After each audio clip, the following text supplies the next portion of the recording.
یہ چیلنج ہے. اسی کو اصل میں سامنے رکھ کر انسان کو غور کرنا ہوتا ہے. قرآن جب آپ پڑھتے ہیں تو یہی مسائل، یہی چیلنجز سامنے آتے ہیں. اس کو سمجھے بغیر قرآن مجید کا پڑھنا یعنی پھر سرسری پڑھنا ہوا. لیکن سچی بات یہ ہے کہ قرآن کو سمجھنے کا حق یہ ہے کہ ہم اللہ کی کتاب میں ڈوب جائیں، اس پر غور کریں اور یہ جاننے کی کوشش کریں کہ اگر ایک جانب یہ بات بیان کی گئی ہے تو پھر دوسری جانب یہ بات کیوں بیان کی گئی ہے، ان میں تطبیق کیا ہے. اور میں آپ سے گزارش کروں کہ بہت تھوڑے سے تجربے کی روشنی میں آپ کو یہ بتاتا ہوں کہ قرآن مجید پر غور کرنے کے نتیجے میں دو چیزیں سامنے آتی ہیں. ایک چیز تو یہ آتی ہے کہ بظاہر یہ ایک مشکل پیش آ رہی ہے.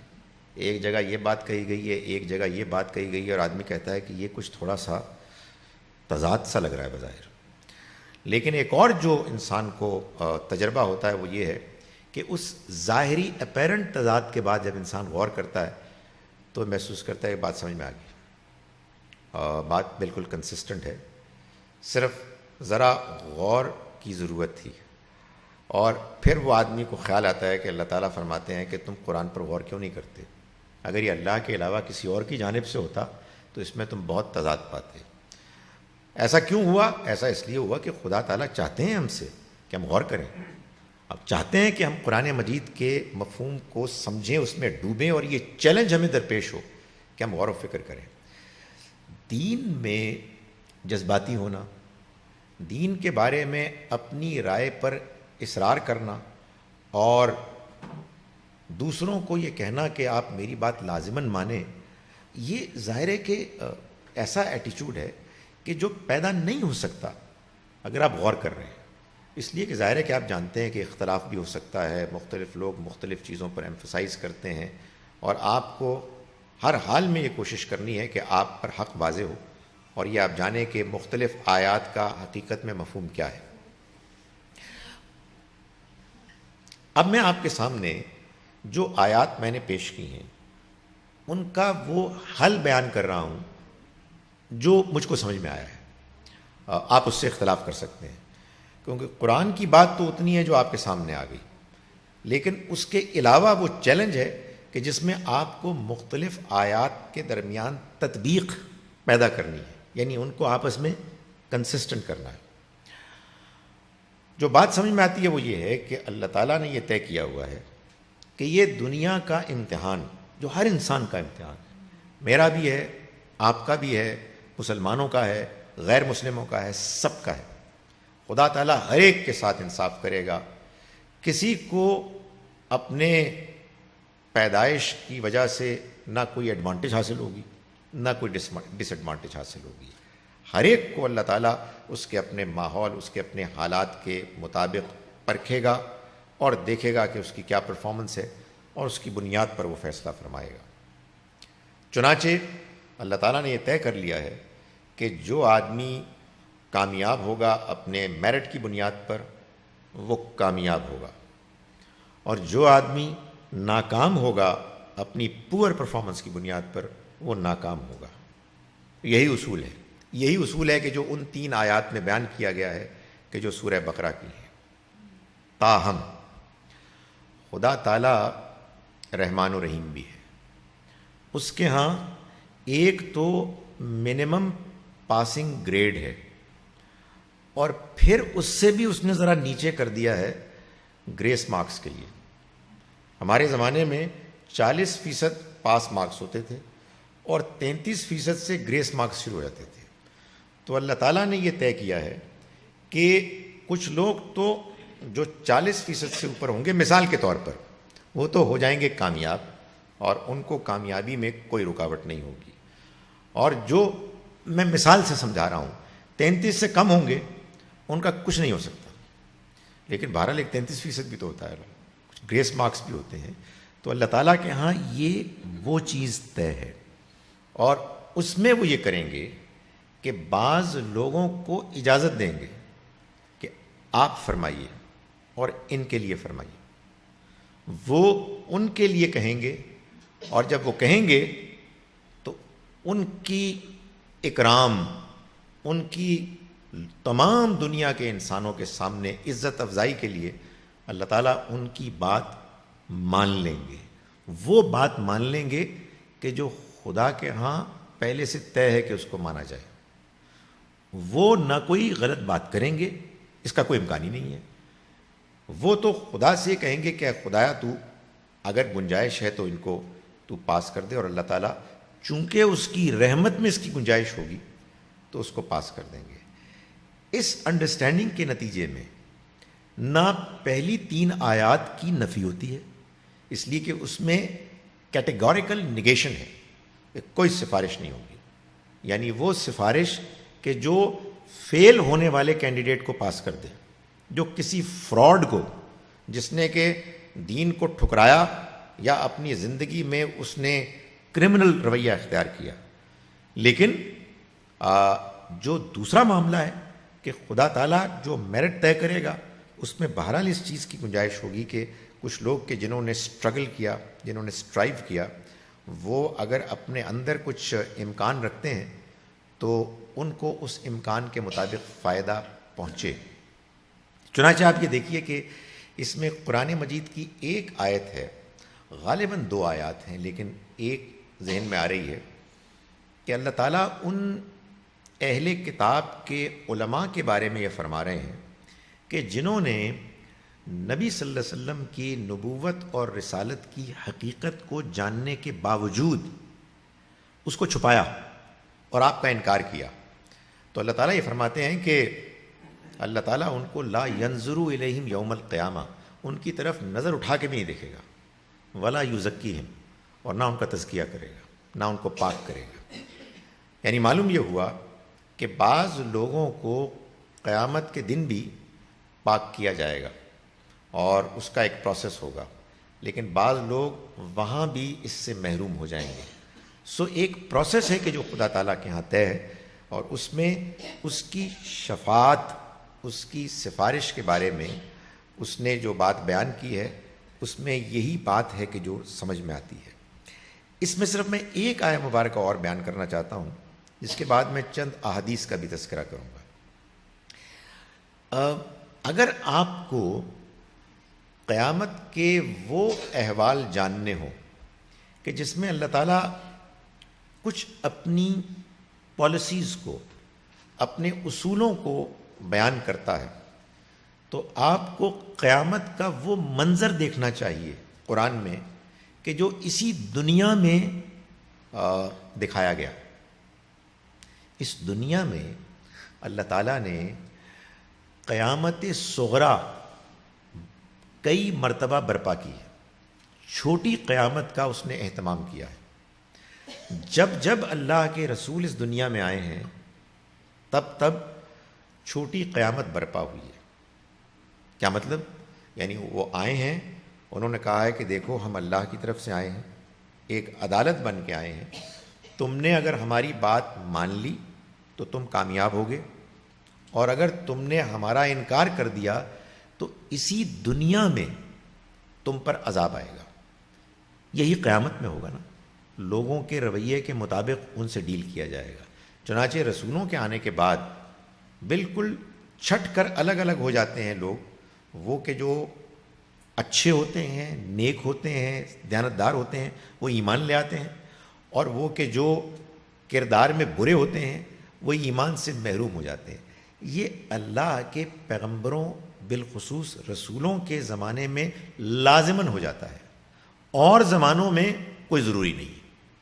اس کی وجہ یہ ہے کہ پیغام کوئی ضروری نہیں کہ ٹھیک طرح سے پہنچے، آخری حد تک ایفیکٹولی پہنچے، لیکن رسولوں کی موجودگی میں صحیح اور غلط الگ الگ ہو جاتے ہیں. چنانچہ سورہ توبہ میں اللہ تعالیٰ نے اس کو بیان کیا ہے تفصیل کے ساتھ کہ نبی صلی اللہ علیہ وسلم کی تشریف آوری کے بعد مکہ یعنی عرب کی اس سوسائٹی میں جو ایک تبدیلی آ گئی تھی اور ایک قیامت صغریٰ کا منظر آ گیا تھا، اس میں وہ لوگ کہ جو انکار کرنے والے تھے وہ الگ ہو گئے تھے، جو لوگ اہل ایمان تھے وہ الگ ہو گئے تھے، اور اللہ تعالیٰ نے اس میں بتایا کہ جو انکار کرنے والے ہیں وہ کون کون ہیں. مشرکین ہیں، اہل کتاب ہیں اور منافق ہیں. لیکن اس میں یہ مسئلہ تھا کہ منافق اور ایک کمزور مسلمان میں فرق کیا ہے. تو چنانچہ اس میں فرق کیا گیا اور فرق کروانے کے لیے ان کو مختلف مراحل سے گزارا گیا. چنانچہ اللہ تعالیٰ نے یہ فرمایا کہ دیکھو یہ جو لوگ ہیں کہ جو ایسے ہیں کہ جو کچھ اچھے عمل بھی کرتے ہیں اور کچھ برے بھی کرتے ہیں. کچھ کے بارے میں تو یہ فرمایا کہ یہ السابقون الاولون ہیں من المہاجرین والانصار، جنہوں نے دین کے معاملے میں سبقت لی، چاہے مہاجر ہیں چاہے انصار ہیں. رضی اللہ عنہم ورضوا عنہ، اللہ ان سے راضی ہوا، وہ اللہ سے راضی ہوئے، کامیاب ہیں. اور پھر ساتھ یہ بھی فرمایا کہ وہ لوگ بھی کہ جو واتبعوہم بالاحسان، جنہوں نے اچھے انداز میں ان کی پیروی کی، وہ بھی کامیاب ہیں. اور مشرک، اہل کتاب انکار کرنے والے اور منافق یہ ناکام ہیں. مگر ایک درمیان کی بھی مخلوق ہے. اللہ تعالیٰ نے فرمایا کہ ان کے بارے میں فرمایا کہ یہ وہ لوگ ہیں کہ جنہوں نے خلطوا عملا صالحا، مکس کرتے ہیں اچھے عمل وآخر سیئا، اور برے عمل، دونوں کام کرتے ہیں. اب ان کو فرق کرنا تھا نا، تو اللہ تعالیٰ نے نبی صلی اللہ علیہ وسلم کو فرمایا خذ من اموالہم صدقۃ، آپ ان کے مال میں سے صدقہ لیجئے، تطہرہم وتزکیہم بہا، اور ان کو پاک کریں اور ان کا تزکیہ کریں اس کے ذریعے سے. یعنی انہوں نے زندگی میں اچھے کام بھی کیے ہیں، انہوں نے زندگی میں برے کام بھی کیے ہیں. اب یہ مسئلہ ہے، ان کو پاک ہونا ہے، پاک ہوئے بغیر کوئی جا نہیں سکتا. چنانچہ ان کے مال میں سے صدقہ لیجئے اور اس کے ذریعے سے ان کو پاک کیجئے، ان کا تزکیہ کیجئے. وصلی علیہم، اور ان کے لیے دعا کیجئے. ان الصلاۃ کا سکن لہم، آپ کی دعا ان کے لیے فائدے کا باعث بنے گی. یہی نبی صلی اللہ علیہ وسلم کی دعا ہے کہ جو آخرت میں شفاعت بنے گی. یہ وہ دعا ہے کہ جو ان لوگوں کے کام آئے گی کہ جو اس کیٹیگری کو بلونگ کریں گے کہ جو اپنے طور پر تو وہاں تک نہیں پہنچیں گے، کہ جو بغیر کسی ڈسپیوٹ کے پاسنگ مارکس کی کیٹیگری ہے، لیکن بہرحال وہ بالکل فیل بھی نہیں ہوں گے.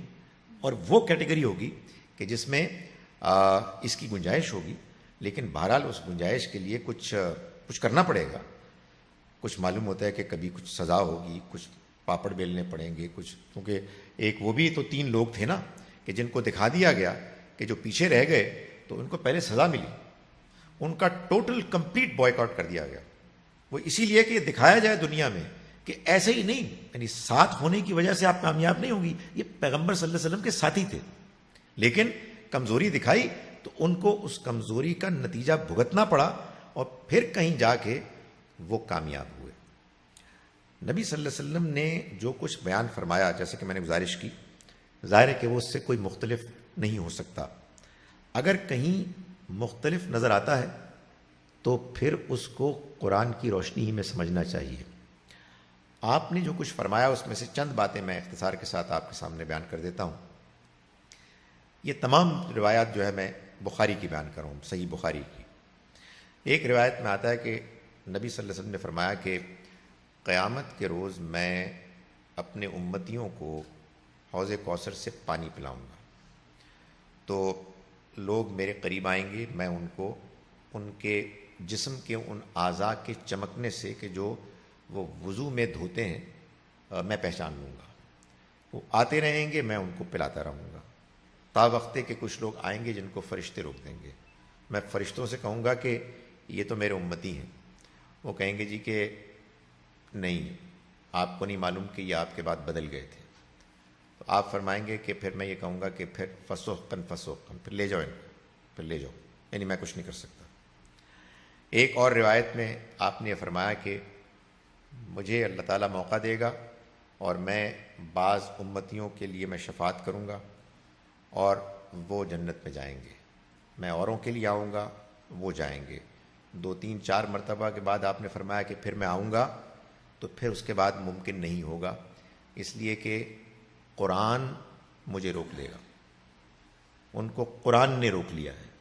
جب قرآن کی بات سامنے آ جائے گی تو اس کے بعد میرے لیے مزید شفاعت کرنے کا عمل ممکن نہیں رہے گا۔ ایک اور روایت میں آپ نے فرمایا، دو مختلف باتیں بیان کی گئیں۔ ایک، میرا امتی میرے قریب آئے گا اور وہ مجھ سے کہے گا کہ اے اللہ کے پیغمبر، آپ ہمارے حق میں شفاعت کیجئے۔ اس کے اوپر ایک بھیڑ یا بکری ہوگی جو اس کو اپنے پیر مار رہی ہوگی۔ یہ وہ شخص ہوگا کہ جس نے اس پر زکوٰۃ نہیں دی ہوگی۔ تو جب وہ مجھ سے کہے گا تو میں اس سے کہوں گا کہ میں کچھ نہیں کر سکتا، اس لیے کہ میں نے تمہارے سامنے پیغام پہنچا دیا تھا۔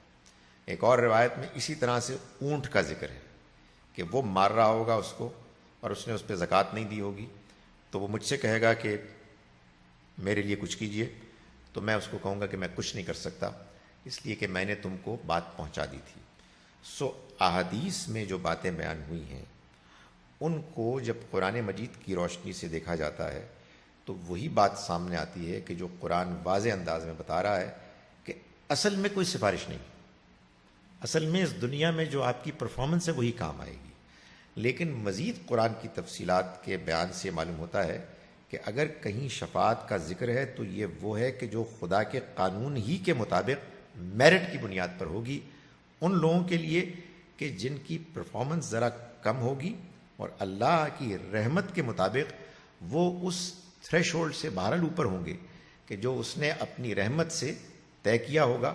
اور یہ جو یہ جو کیٹیگری ہے جو اس کیٹیگری سے کمتر ہے کہ جس میں لوگ خود اپنی پرفارمنس پر کامیاب ہوں گے، یہ شفاعت کی بنیاد پر ہوں گے۔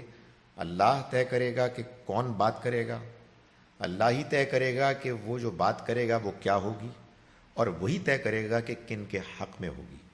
چنانچہ یہ بات، یہ ریالٹی اس حقیقت کے خلاف نہیں ہے کہ جو ابتدا میں نے آپ کو سنائی سورہ بقرہ کی 3 آیات کی روشنی میں۔ اس کا مطلب یہ ہوا کہ اللہ تعالیٰ کی طرف سے اس دنیا کا امتحان ایک بالکل فیئر امتحان ہے۔ اس میں اس کے فیئر ہونے کے ساتھ ساتھ وہ مہربان بھی ہے، وہ کرم کرنے والا ہے۔ چنانچہ اس کی جسٹس کا جو معیار پیمانہ ہے وہ ہلکا ہے، اور اس نے جو کیٹیگریز طے کی ہیں اس میں وہ سب انسانوں کے ساتھ ان کی اپنی پرفارمنس کی بنیاد پر اپنی کرم اور اپنے رحمت کی روشنی میں وہ معاملہ کرے گا، اور اپنے بعض بندوں کو دنیا والوں کے سامنے اعلیٰ مقام دینے کے لیے ان کے ذریعے سے بعض دوسروں کے لیے ریکمنڈیشن کہیے، شفاعت کہیے، اس کو قبول فرمائے گا۔ اللہ تعالی ہمیں اللہ کی کتاب کو سمجھنے کی اور اس کی حقیقت کو جاننے اور اس پر عمل کرنے کی توفیق دے۔